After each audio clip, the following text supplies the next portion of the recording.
नाज़रीन आदाब, मैं सैयद नूरुद्दीन और आप देख रहे हैं ESBN news. Our vision is to empower students from all segments of society with quality and competitive education. Hence, Shaheen provides the students a system that blends a good amount of moral education along with the general education.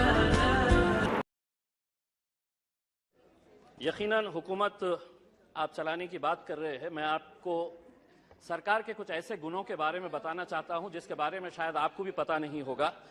सरकार बहुत अच्छे तरीके से जादू का खेल भी खेलती है, और कैसा जादू का खेल खेलती है आंकड़ों समेत बताऊंगा। एक हाथ से देना और दूसरे हाथ से खींच के कैसा लेना, ये पूरे आंकड़े समेत बताऊंगा। इस वजह से बहुत ज्यादा विरोध करने की जरूरत नहीं है। अध्यक्ष महोदय, 8 फरवरी यानी कि कल के दिन रिजर्व बैंक ऑफ इंडिया ने रेपो रेट 25 बेसिस पॉइंट से बढ़ा दिया है।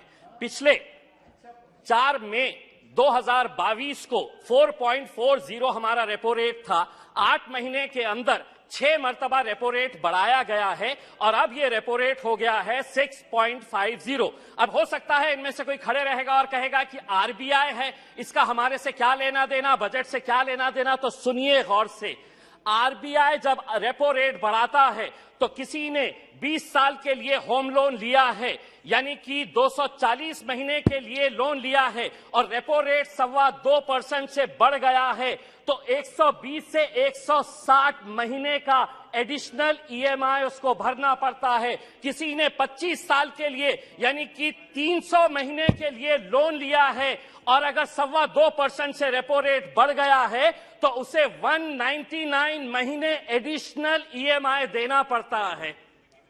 आप कहेंगे कि हमारा इससे क्या लेना देना, यही तो जादू का खेल खेल रहे कि आपने इनकम टैक्स के अंदर रिबेट दिए, बहुत सारे लोगों को खुश किया और सैलरीड क्लास को कहा कि हम तुमको इनकम टैक्स में रिबेट दे रहे, लेकिन अब जिंदगी के साथ भी और जिंदगी के बाद भी तुम्हारा ईएमआई चलता रहेगा, तुम्हारा लोन चलता रहेगा करके ये एक संदेश सरकार ने दिया है।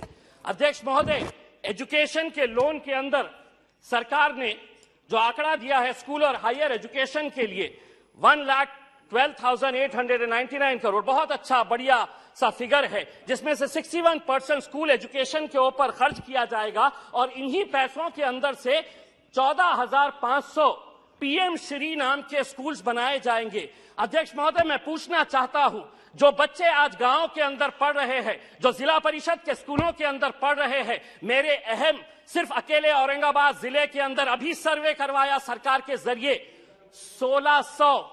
राणे साहब, आप महाराष्ट्र से आते हैं, अकेले औरंगाबाद जिले के अंदर 1600 ऐसे स्कूल्स हैं जिनके सर के ऊपर बच्चों के क्लासरूम्स के अंदर पक्की छत नहीं है, टीन के शेड के नीचे ये 1600 बच्चे तालीम हासिल कर रहे हैं। उनका कसूर सिर्फ इतना है कि वो किसानों के बच्चे हैं, वो गरीबों के बच्चे हैं, वो मजदूरों के बच्चे हैं।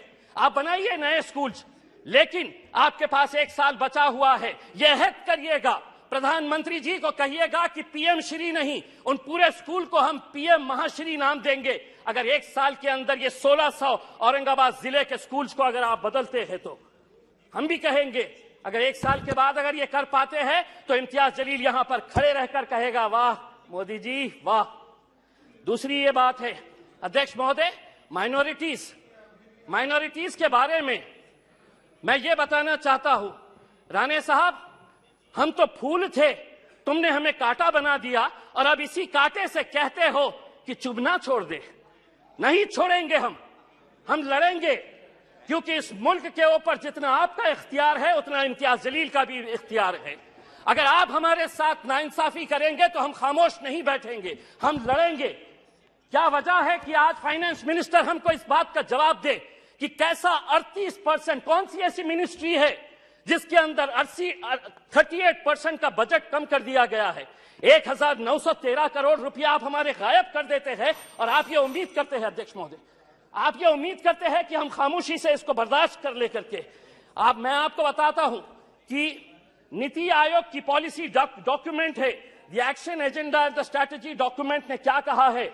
Muslims and other religious minorities in India have been lagging in several development indicators including educational attainment, gender equality and workforce participation, इसके बावजूद भी आप 38% हमारा बजट कम कर देते हैं। 2022-23 के अंदर आपका टोटल बजट जो था उसके अंदर माइनॉरिटीज के हिस्से में कितना आया, तो 0.12%। इस बार जो बजट आपने दिए हैं वो कितना हुआ है, बी अगर देखा जाए तो 0.07%। अध्यक्ष महोदय 2 मिनट। तो ये टोटल एलोकेशन, अध्यक्ष महोदय, ये कितनी गंभीर बात है कि देश आगे बढ़ेगा, लेकिन माइनॉरिटीज के लिए जो बजट दिया गया है 2012 और 13 के अंदर जो बजट था वो बजट इस बार दिया गया, यानी कि देश आगे बढ़ेगा और माइनॉरिटीज पीछे रह गए। ये कब तक चलेगा? मेरी दूसरी बात ये है अध्यक्ष महोदय, आम आदमी को प्लीज फाइंड अप नाउ। अध्यक्ष महोदय एक minute, GDP, fiscal deficit, monetization, RE, BE, इससे कोई लेना देना नहीं है। इस देश के अंदर वो सम्मान के साथ कैसा जी सकता है, उसकी फिक्र बस उसे यही रहती है। हम वित्त मंत्री से इस बजट के अंदर ये उम्मीद कर रहे थे कि वो ईपीएस 95 के बुजुर्ग पेंशनर्स के बारे में बोलेंगे, वो किसानों की आय कैसी बढ़ाई जाएगी इसके बारे में जिक्र करेंगे। पूरे देश के अंदर कॉन्ट्रैक्ट, अध्यक्ष महोदय एक सेकंड, अध्यक्ष महोदय, पूरे देश के अंदर कॉन्ट्रैक्ट वर्कर्स जो है उनके साथ कैसी नाइंसाफी हो रही। पार्लियामेंट के अंदर भी कॉन्ट्रैक्ट वर्कर्स लगाए जा रहे हैं, उनका पीएफ नहीं भरा जाता, उनका ईपीएफ नहीं भरा जाता, ईएसआईसी का पैसा नहीं भरा जाता है। मैं अध्यक्ष महोदय ये उम्मीद कर रहा था कि जाने से पहले इस देश को तंबाकू और शराब मुक्त करके जाएंगे।